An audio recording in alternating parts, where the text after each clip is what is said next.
Chief Minister Mohan Charan Majhi approved creation of 2,000 posts to strengthen the traffic management and road safety initiatives. Out of the 2,000 posts, 70 posts will be created in state level and 1,930 posts will be made in district level, stated an official release.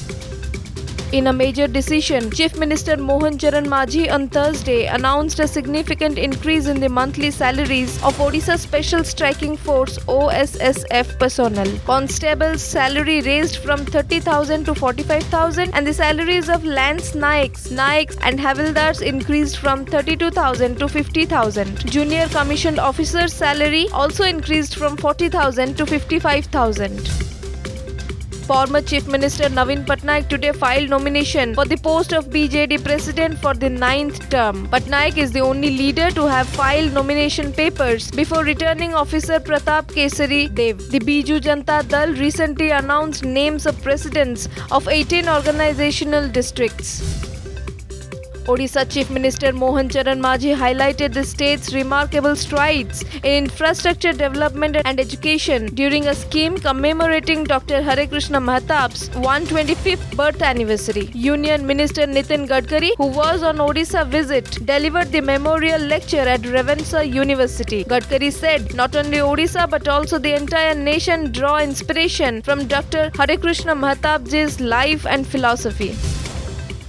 The death anniversary of former Chief Minister Biju Patnaik was observed today. Speaker Surama Padhi, Chief Minister Mohan Charan Majhi, Deputy CMs KV Singh Deo and Prabhati Parida offered floral tributes to the statue of Biju Patnaik on the State Assembly premises on his death anniversary. State-level commemoration was also held. Athamalik Block Assistant Executive Engineer Ramachandra Satpathy was arrested by Odisha Vigilance for possession of disproportionate assets, which include one double-story building, 22 high-value plot over rupees 1.16 crore deposits, which he could not explain satisfactorily. Further, rupees 23.95 lakh in cash from his son-in-law's house was also seized.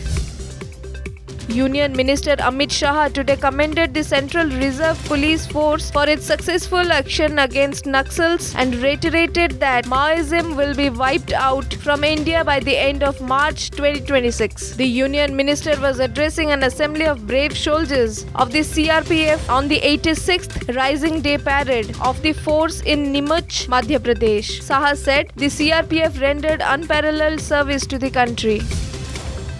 Prime Minister Narendra Modi today paid tribute to former PM Chandrasekhar on his birth anniversary, saying that he always kept national interest paramount in his politics. PM Modi said Chandrasekhar is remembered for his effort for social harmony and nation building. Indian stock markets ended sharply higher today, extending their winning run for the fourth straight session as strong buying in banking shares helped the domestic indices clocked a robust performance. The Sensex, which celebrated its 150th anniversary, opened slightly lower in early trade. However, the index soon bounced back strongly and touched an intraday high of 78,617, a jump of 1,951 points from the low.